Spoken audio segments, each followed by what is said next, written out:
Formal intro. This is Strong Calm Podcast. Yeah.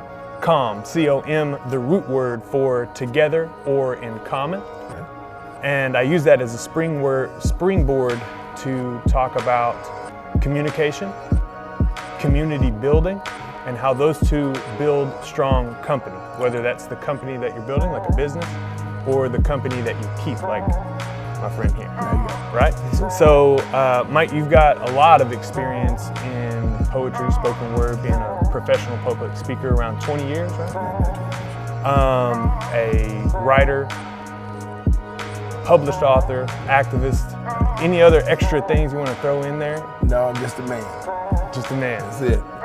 Just doing what I'm led to do, and glad to have met some brilliant and also community-minded people like yourself. So I'm just happy to be here. Excellent, excellent. Well, I'm happy to have you because I got some questions to go over with you. So first off, I want to do some background. Before we break into the 3 C's, I want to just talk to you about how you got into poetry. Okay. Because you've got such a long, storied career, and you've been, it's taken different turns. So how did you first step into poetry and discover poetry as an art form? Back in December of 1997, I came in from a real long day as a CPS investigator, working in the field. I came in from the job, sat down at my desk, put my head down, and I just started crying because of all the stuff I had witnessed that day. And when I lifted my head, I had a pen in my hand. And the first thing I wrote was, what good is my master's degree if I can't even master me? And then after that, I started writing as a way of, purging, venting, just getting it out on paper and not taking it home. And the rest is history. I wrote something, somebody read it. They said, hey, go over there. There's a bunch of people over there doing some writing type stuff, whatever y'all do. And I went over there and met a few people. And next thing you know, we started doing poetrygrams. And then after that, we got into poetry slams. And then we started the Fort Worth national team, and the rest is history. It's led us to do a lot of things with poetry, a lot of things with creative writing for youth and adults, and it's tricky business out there, but the main thing we've kept as part of what we're doing is that we've always been able to have a message in what we're doing, and that's led me to people like you and other people who do similar work in the community, because it is a community-based platform. Excellent. And how old were you at that time when you discovered it? Oh man, I was maybe 35. Okay. 33. Okay. 33, because it will have been 23 years, and my birthday is actually this Thursday. So, but the actual anniversary of the 23rd year of writing is December 21st this year. So it'll be 23 years since I wrote my first anything. What was your perception of poetry before you stumbled yourself into it? I thought poetry was for, it was not a manly thing. It was like poetry. How dare you invite me to something like this? And I didn't have a high appreciation for it. I'd never been to an open mic. I didn't know anything about the community. But when I came in from that day and wrote something, and then found it necessary to share it, then that's when I found, or should I say, we always say, I didn't find poetry found me. Yeah. And so when it happened, and I found that the not just the thrill, but the actual support for where it comes from. It came from a deeper place for me. It wasn't just for, to try and impress the ladies, or it wasn't, something that I was trying to, make any money from. It was just, I just had something I had to say. I got it out, and I found that there were other people who had similar, paths in sharing their work, and that became a community. And then I saw the value of being a part of the poetry community. So that's where that began. Love it. So I've got aha moments here. That it sounded like that was an aha moment. It was. So that got you in the door. Right. Was there an aha moment, a turning point that led you down the path of more of a, maybe there's a professional kind of lane that I can fill here, and kind of getting into the Fort Worth Poetry Slam, and right. was there another moment that kind of shifted you there, or? Yeah, there was, I think in 1999 in Fort Worth, there was a performance poetry thing at the Botanical Gardens in Fort Worth that was held by the Sawgrass and Friends. And it was a performance poetry thing. It's the first time I'd ever read publicly. And so I did a poem called, I forgot the name of that poem. It was some, I forgot the name. Anyway, it was a poem about lynching. And I actually dressed as a slave. Whoa. And I walked in with a burnt rope around my neck. And I recited the poem and won the competition. Wow. So, so that's, before Poetry Slam, you can't do that. It's prop, Right. But for this, that was the first time I thought, well, you know what? The thought process that goes into creating a poem and now fusing it with performance, that's something that I liked, and there seemed to be, an appreciation for it. So that was the turning point for me to see that this could actually be something more than just an open mic, do a poem, sit down. I could actually do something where I can fuse, some activities with it. And so that was my aha moment. Wonderful, wonderful. So let's jump into the 3 C's. Okay. And we'll probably dot around your career a little bit, but so communication being the first one, I feel like it's the beginning. So if you want to build a strong company, build a strong relationship, Right. if the business, personal, you've got to start with communication. Right. And your expertise is in poetry and public speaking. So I think there might be some people who are really new to poetry as an art form. Right. So I think it would be worthwhile to just ask, what is poetry, and have you define it?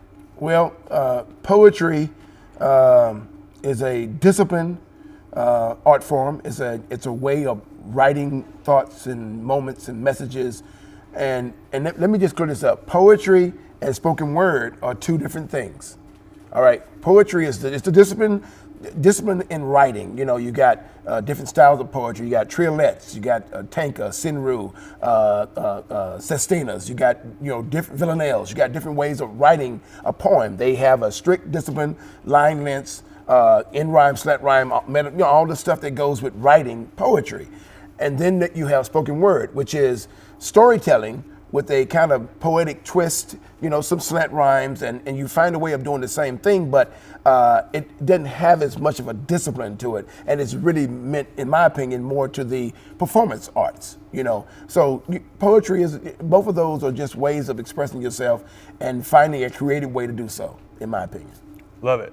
And so have you always felt, speaking to your origins, the performance side has always been really where your primary focus is? It has been because, and the reason why is because when you talk about communication, for me, it is about helping people walk into their purpose. And you have to be able to communicate what's inside you, and you have to be willing to do that in a way that connects to people. So performance poetry for me was a natural progression to find ways for people to not only get up and share their piece, but to be able to, adhere to certain performance tenets like eye contact and, inflection and, getting close to the mic. So I found a way to try and teach people that in order to communicate, you have to be very clearly heard. You have to write what you have to say very well, and you have to be willing to get up and in any situation, in any atmosphere, if you have something to say, be willing to say it. So my progression towards performance was natural because I thought it was the perfect way to get people to just get outside themselves. And then that feeling that you say an aha moment, I call it the Forrest Gump braces come off moment. Yeah. When it's the same thing where people kind of, okay, I like this. I liked that there was a platform built that was safe and supportive where I could communicate my feelings, my thoughts. Same thing goes with building a company. You have to be clear about your expectations, the mission for your company, the vision, and then everybody has to be on the same page. No pun intended. Love it. So I kind of just frame this as what, where, when, why to kind of cover the bases. So for somebody outside, and maybe for somebody inside, or for somebody outside of poetry, why is poetry important? And then I would say, why has poetry become such a force for you in, for 20 years? Okay. Well, poetry is important because of two things, mainly. One, writing, the lost art of writing, being able to get out of you the things that you don't realize that if they stay bottled up inside you, they kind of filter through how you react to people, how you interact with people, how you approach certain situations with a clear thinking. To me, if you, just like when you purge or when you fast, for me, poetry is a way of venting that becomes a kind of emotional fasting, and you use literary arts, performance arts to kind of enhance that. Just like going to the gym, you're exercising, in my mind, you're exercising this mental and emotional wellness that's natural when you're writing. You're getting it out, you're able to look at it, there they are. And that's the feeling that I had. So it's very important to do that. And if you do it enough, through journaling, through blogging, through whatever it is, then it becomes a skill. And then that skill is something that if, people hear you, just like people are hearing this wonderful show. By the way, this guy's for hire, by the way, just letting you know. All right, he's awesome. All right, as a poet, as an author, he's great. You heard me say it. But if you do it long enough, if you exercise that passion and that skill of writing and then speaking, then it becomes a skill that people see as something I want for my class. I want this for my church. I want this for my conference. I want this for teacher development. I want to know how did you get so well versed at writing poetry about a varied number of topics, and then being brave enough to speak about it, and then speak very clearly, communicating very precisely what exactly it is in that moment that you wrote. And that skill does have value for some people. And so over the years, that's how it's happened. People don't realize this, but sometimes I'll just go, just pay for gas and a meal, and I'll come down because I want to be an example, just like of a poet who actually cares about what he writes, how he says it, and who he connects to. And that seems to have had value. So that's how I kind of got into it, Love it. You're touching on a little bit of like the diary entry, and I think that's where a lot of poetry lives in people's minds. It does. And I want to ask, kind of a poetry talk shop a little bit question in that, like one thing that I juried the poetry event that happened for ETX Creatives here in Work Hub yesterday, and it's not something it was something I was asked to do. I've experienced reading poetry, but I don't consider myself as this high tier judge of all what's good and what's not. But your volume of work is the reason why you're considered that. Right. Your consistency in what you do, and that's why you were asked. And that's just, I don't mean to interrupt you, but I'm just saying. No, it's good. And I would ask you because I know your volume of work. You have put in the work. So why would I not naturally? Let's get Aaron. He's always out there in the poetry community. He's always doing this. He's featuring places. He's in slams. Yeah. He is the natural choice. So I'm honored for that. My question is to you is how do you differentiate one poem that would fit within one poem that could possibly resonate well to an audience in a spoken word environment when somebody is perhaps always enclosed it in their diary beside their bed. So like that step between that poetry that is very deeply personal, that's almost I'm speaking to myself. It's definitely like in my experience, my first poetry performance was in a slam because I had no idea what I was doing, and I also had an intense desire to speak. And the only way I could do is pay to play. So I paid to play and I crashed. I knew I would lose, but it didn't matter at that point. But then it was a learning experience for me of like, oh, well, I need to really think about that person. So could you speak on like, how would you coach a younger poet if they're wanting to get out there a little bit more to package their poetry, their personal story for the public? What I would say to that young poet, or either someone who's young in poetry, I would simply say this: if you've written, and a lot of times people will come to our events and they actually are those people who do journals and do diaries, and they're actually kind of getting their feet wet by seeing they actually already want to do it. So for us, it's about creating a safe environment and a supportive environment for them to do it. So what I would say is that I would convince that person, I would say to that person, you know you have something to say. Don't be Anne Frank. Let us be a part of listening and be inspired by what you have to say. You have something to say. And it's all about whether or not you want to say it, because I guarantee you, if you say it and people hear it, they're going to be transformed. They're going to be inspired. They're going to want to reach deeper inside themselves, and be as brave as you are. So, but it's like it's a circle of support here. Once someone shows that they're vulnerable and transparent, that translates into I'm brave and I'm confident. And that becomes a habit. That becomes contagious for an audience. That helps create the community. These people need to know that it's okay to do that. And so I would say to the young poet that it's okay if you want to share. If you don't, it's okay. But if you do, there is a place for you where people will embrace it. And you should come and just see how that works. And no pressure. But I've read your work, or I've seen your walk, and I would love to just hear you. You don't have to get on the mic, just share it. And sometimes when you do that, when you encourage a person just to, share, they end up being, you know what, I'm gonna go ahead and read. I'm gonna go ahead and come. I'm gonna do it, And so I would say that young person, or that person young in poetry, never be afraid to share your heart. Love it. Thank you so much. Yeah. And I think, I've got one foot in the poetry, the artistic bag, and one foot in the business bag on this podcast. Got you. But I think that the principles of poetry, and exactly what you just said, the vulnerability, the bravery, the actual value that person has, or the story a business has, is there for everybody that's trying. Right. It's only a matter of tapping into that. Right.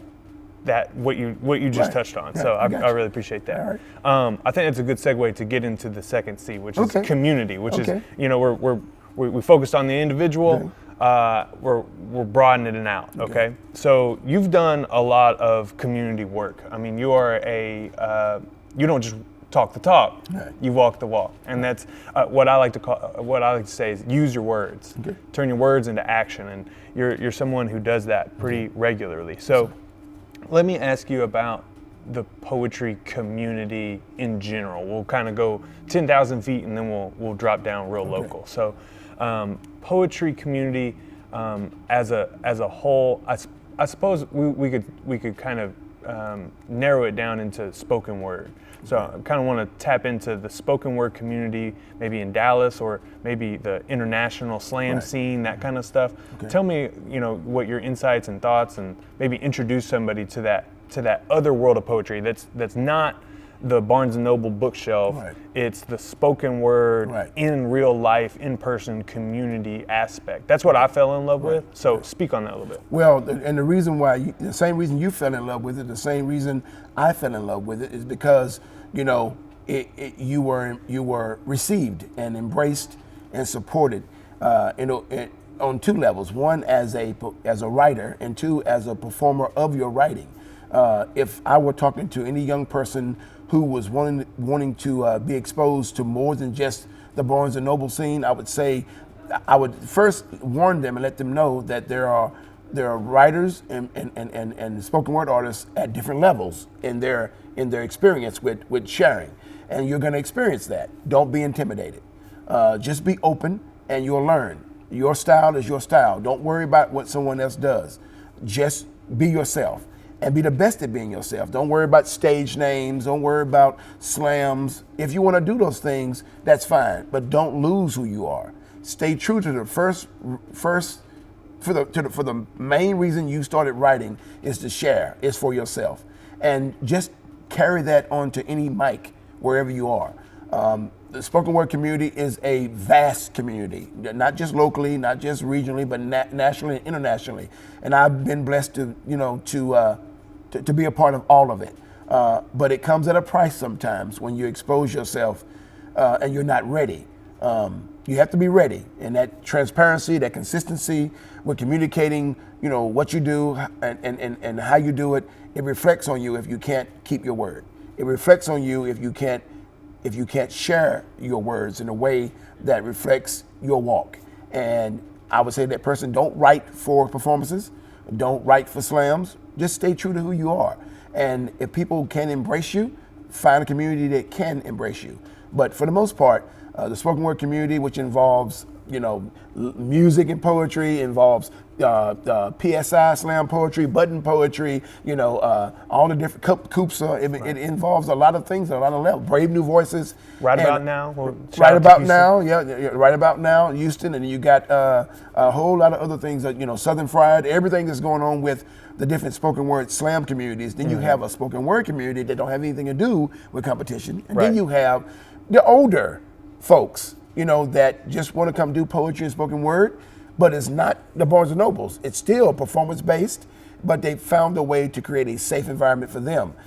So it depends on the person and where they're coming in and what level they're coming in. There are some people that pick up a pen and just because they're expressive in their life, they're going to be expressive, the first time they write, they're going to knock it out the box. But for those who are not, don't worry about it. Your time will come if you stay involved and expose yourself to the right people, like Aaron or Ann McCready or someone else who does a lot of things, creating platforms for other people. This show being one of them. Yeah.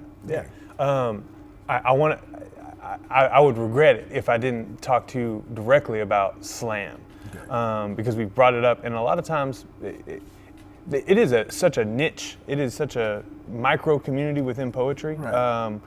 Even though it gets a lot of fanfare. And I think a lot of people could recognize it. They don't know what's happening. No. So could you break down slam, define it, and just kind of share what slam is, and then we'll get into it's war with words. So we'll get into that a little bit. Well, slam, as you know, is a spoken word competition created in the late 1980s by a Chicago construction worker. Poets have up to 3 minutes with a 10-second grace period to recite an original poem, and they'll be judged on a scale of 0 to 10. 0.1, 5.2, 9.3, 10. There'll be 5 judges, and they'll be judging at the end of each poet's one poem performance. The judges will be asked to give that score. And you write down all 5 scores, but you drop the high score, drop the low score, and add only the 3 middle scores. Whichever poet has the highest cumulative average of those scores after 1, 2, or 3 rounds, unless it's a big like I-Whips or Nationals, several days. Whoever has the highest score, team or individual, is your Poetry Slam champion. For the most part, there are not a lot of reading. Is more performance, memorization. People have taken time, and the judges, they reward that, with a high score. But there are times where people can read and a poetry slam, and they're just as effective as you just close your eyes. You wouldn't know because they're really good at expressing themselves. But that's that slam. You have PSI, which is the governing body for I-Whips, and the National Poetry Slam, which is there's a women's slam. There's an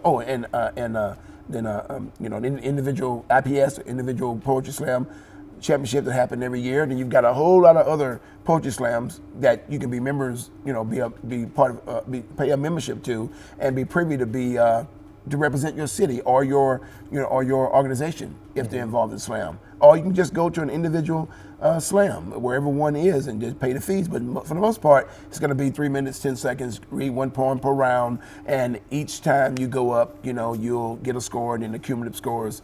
That's how you determine the winner. But slam, there's no such thing as slam poetry. There's a poet who enters a poetry slam competition. Poetry slam is the competition. It doesn't define the poet, because the same poem Aaron does at Barnes and Nobles or at his house, it's the same poem he would do if he were in a poetry slam competition. Slam is just an exciting way to describe the competition, but there's no such thing as slam poets. There are poets who are very dramatic and expressive, and people happen to attach that term to them. That's true. That's true. Right. So, and you have experience in that. I do. Training poets up. I do. Prepping them for, to win. I have. I've had some good. We've been to the I have been to the final stage as an individual. I've won international competitions. I've won the Fort Worth Poetry Slam Championship 6 times when I was doing it, and I've been everywhere: Omaha, Houston, Denver, different places, and I've been very successful. My first taste of national ranking was 2003. In 2002, I tried out for my team. I was so nervous I didn't make my own team. And if you look at the newspaper clipping, that everybody's smiling, but me, I'm like, what the? But I went as a coach, and I learned a lot. Next year, Chicago, which is the home of Poetry Slam, I did that. I did a poem that I wrote for my mom, and got a perfect 50, and shot from 400 to 20th in the country. My second year of performing. After that, St. Louis, then Albuquerque, we were number 3 in the country. After that, we just got we were kind of a mainstay. We were like the Navarro College of Slam as far as making a semifinal or having a poet in the individual finals. And then, of course, with whips and everything else. And then, of course, I had the Brave New Voices team. And in Atlanta in 2015, they were also number 3 in the world. So I've had some success at taking both youth and adults and coaching, and that's why now I do a lot of workshops to try and get those people from page to stage. I want them to know that you can, at least you have a choice. You don't have to always read, but if you are, be prepared. So yes, I've had some extensive experience with slam. So speak on that preparedness real quick. So like if you're gonna send a Brave New Voice to the Wolves, essentially, like how would you, like 2-3 things, quick, like what are some things that they need to keep in mind as they enter in this other tier? Not to be, first of all, you need to trust the coach. Trust that person is dedicated to making you better, and that anything they ask you is things that they've done or willing to do themselves. And you're not going out on a track and running until you fall out. You're actually just writing and rehearsing. So you need to, I would tell that young poet that you need to trust what we're doing. Practice, listen to what we're saying about the little things we can chip away at to make you better. Work on your memorization. I will give them all kind of little techniques on how to do that. And then let's keep rehearsing and rehearsing. And remember, when you get to the competition, no matter what you hear, don't be intimidated. Don't think you're not good enough. Your moment is your moment. That's what I would say. And enjoy it, and then grow from it. And then next year we come back, we'll be there. Now you know. Because you can talk all you want to about, how to prepare, but nothing prepares the poet except for, you got in the slam, you did it. So nothing, and here you are still, entering competition. So you must not been too, traumatized by it. No. So that's, and then let them know that the competition that you have them in is going to be another safe and supported space. And if anytime you feel uncomfortable, you don't have to do it. And that's what I've always told my poets. Love it. Bringing it down to the local level, we're in Tyler. You're from Jacksonville. I am. And you've been, doing so much work in the East Texas area over the past year or so, a little over probably, down in Lufkin. Right. Talk about the smaller communities, that may not have a lot of outlets. Okay. And how and why your motivation and how that's blossoming in these areas, these local areas. Well, for me, I am from Jacksonville, Texas, and I believe that there is a national slam champion in every community that if they have the opportunity to be exposed to a structured format and to poets, they can sharpen themselves and get to that level. I believe no matter where you are, Lufkin, Tyler, Longview, Cushion, Troop, there's just somebody there that has a natural kind of instinct on writing and sharing, and they just haven't had the platform. So I don't think it's fair that East Texas doesn't have the same exciting, energetic, supportive space to share. So just like Dallas and Chicago and Miami, New York, I believe that it is my duty to try my best to build platforms and find a way to do it where I can bring the same energy and opportunity to the poets here, who, if they have more experience to that atmosphere, they too will also be able to to kind of have that Forrest Gump moment in their writing and their performance. So, and that's what I've done. In Lufkin, for the 6 years, I've had the Standpipe Poetry Slam every first Friday of the month, except for, football season. We leave football season alone. We don't mess with that, And then we come back in December through August. That's what we do. And then, of course, I've done several things. Tyler, this is the second annual MLK that's happening today. And in April will be the third annual East Texas, spoken word invitational. And then, of course, I tried to do some stuff in Jacksonville. But there are already things going on. You got you here. You got East Texas Creatives. You got Longview with Brandon Johnson and the Gumbo Talk Show. You've got Daytona. She's doing some stuff. You've got a lot of people doing stuff. Ann McCready already on a piece. This stuff already happening. So when you add, myself. Tyler Loop? Yeah, Tyler Loop Tyler Together Forum, they're the one that's sponsoring everything. You've already got people doing stuff. So when you add Aaron or Michael, and then the people that are coming to see their polish and their passion, then we create a momentum here like we do in other cities. Now, maybe not as much to have it on a weekly or a monthly basis, but enough where it can be appreciated. And that's the thing. There has to be an appreciation for poetry and spoken word. And since it's not as prevalent here, then there's not a high value for it. But when we finally do bring it, then the buzz is tremendous. You got the media coming out.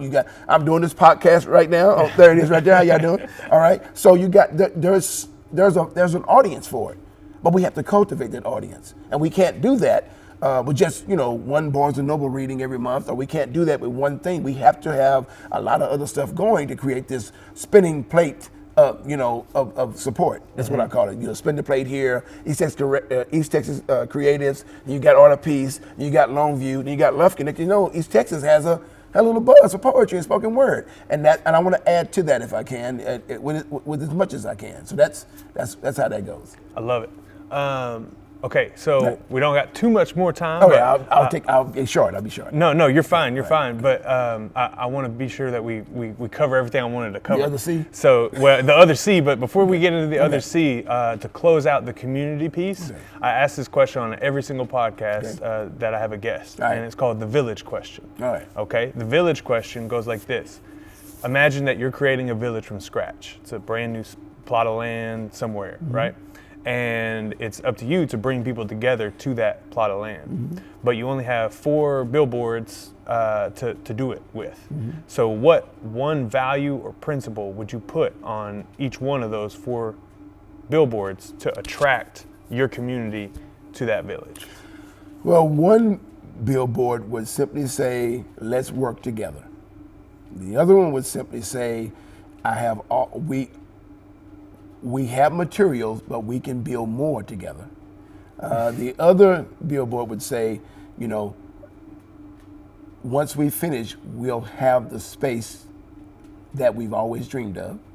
And then the last one would be, let's eat. I love it. That's a poem in itself. It is, That's man. a poem in itself. Well, I'm going to rewatch the show to know what I said, because I'm in the moment here with Aaron, y'all. Right.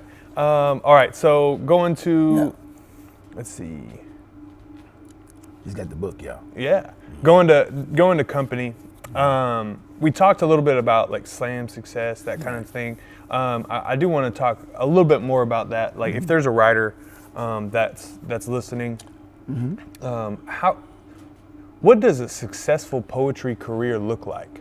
Because there's not a lot of, it's kind of hard to tell, you see, I think poetry's in a really interesting moment now because of the internet, social media. Yeah. There's a lot of authors on Instagram, that kind of thing that can catch fire and, like a Rupi Kaur or something like that. And then Rupi Kaur influences and that trickles down, creates a lot of other poets, and inspires that kind of thing. And that's all great. Right. But she's also a one of how many million, right? And, it can be challenging with poetry because, like you mentioned, there's not a lot of value for it in a lot of communities, especially if it's a rural community. But there's talented poets, like you said, out there. Right. So like, how can somebody forge off in a poetry career in a real way? I'm kind of leaving it open, but take it where you will on forging a poetry career, a career in the art form. Well, speaking as a part-time, having some part-time success at being a part-time performance poet, the success that I've had has been from being able to write poetry that is relevant and has a message.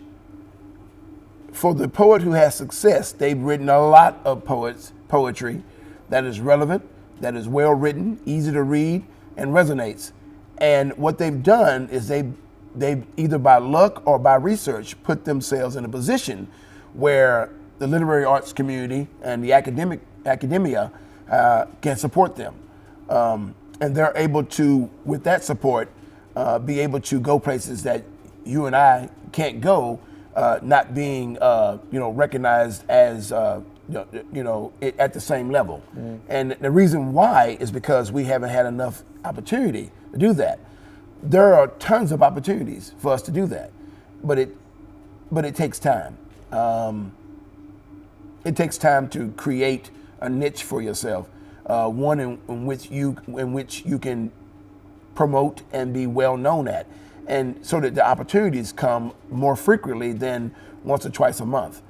For me, I've been able to work a full-time job as a social worker, and in that job allows me the flexibility to now capitalize on 20 years of just being passionate to a weekly open mic or whatever it is that helps create this skill that we have. As you know, if you work something long enough, it becomes a skill that you don't even know you have. You probably can take a word and create a poem like that. Well, for most people, that is not easy. It's easy for you, but you don't think anything of it. But to some school or college out there, oh my God, he just took that word and made a poem. It has value. We have to find more of those opportunities. There's grants, there's residencies, there are poetry prizes, competitions that you can enter, and there are conferences, there are writing conferences that promise that when you finish writing, you'll be able to get a certain amount of gigs. There are opportunities out there, but it is a full-time job trying to become a full-time poet. But it's not impossible. It's just difficult because, there's no, unlike making a cheeseburger, it's there, you can eat it and consume it. But when a poem, that aha moment comes later when it's sitting on the table and somebody picks it up late at night, and then I get it, I got it. So a lot of times it's not as much of a value for that. So literary arts in itself is a tough sell because it's not gas in the tank. It's not a cheeseburger right there. It's not a tangible right now, benefit. But it has benefit to a lot of people. Unfortunately, we need to find those areas where it is a benefit, and then it becomes okay. That connects. I went over here to Case Canham. For example, there's an excellent writing, institution, and if you get in some of these writing institutions, like the Brown Book thing they do in Houston, that's a series, or the Maverick reading series at UTA. If you have a series of, he's done the Maverick reading series, he's done Cave Canham, he's done this, he read with Robert Pinsky, the Pulitzer Prize. Then it's easier to get those literary opportunities where people can actually pay you as opposed to just give you a meal and gas money. So, and if you get enough of those, it takes time, then you can carve out a career. But it's difficult, but it's not impossible. Love it. Okay. That's some good tips, I think. Okay. Good tips. It has a lot to do with being willing to do the work to find those opportunities, right. Nurture those relationships, right. Keep knocking on the door, right. And don't let up. That's what it is for a performance poet or a writer, period. Right. Because there are a lot of us out there wanting that same opportunity, and what makes us stand out above anybody else, and we have to find out what that is, and then once we get all the information about what it takes to get into a place, we have to be willing to be disciplined enough to do it. And if we're not, then we can't complain that we're not getting the opportunities, if we're not doing the same work that those people who have gotten the opportunities have done to get that opportunity. Yeah, So, yeah. And I'm gonna put a bit my business hat on for that, because I think there's application there too, where you know, if you have a commodity and you're trying to build a brand, right? You could, anybody can make a burger, Right. but you know, Grub has built a brand around the craft and the art and the feeling and the idea of a burger, right?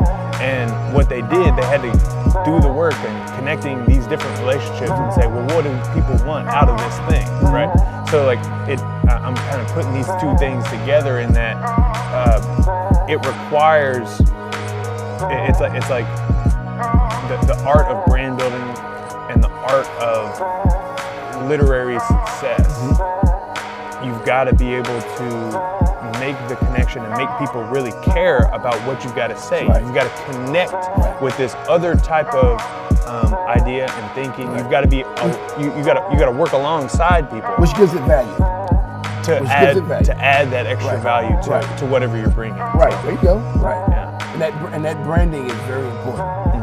I always say if you want to eat, go to Grub. Right.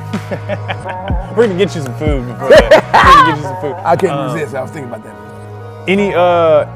Any other parting words that you have? Man, for all I can say anyone is, man, I appreciate it. Yeah, This is a wonderful podcast. This is a long time coming. I hope that people watching will come on out to the Foundry Coffee House, 5 o'clock straight up, y'all, 5 to 7. Wonderful show. It's always a lot of energy. It's a great space because whether it's outside or indoors or wherever it is, whenever Mike and Aaron are together, it's magic. And it's a show. We can do the show by ourselves. Of course, we have to charge you, okay? I'm kidding. We're having fun. Right. That's it. Thank y'all so much. Thank you, man. Awesome. Thanks for tuning in to the Strong Calm Podcast. We will see you next time. And we'll see you, hopefully, if you're locally here at the Foundry. Peace. All right. Fun stuff. There it is, man. Appreciate it, man. All right, man. Okay. We ready to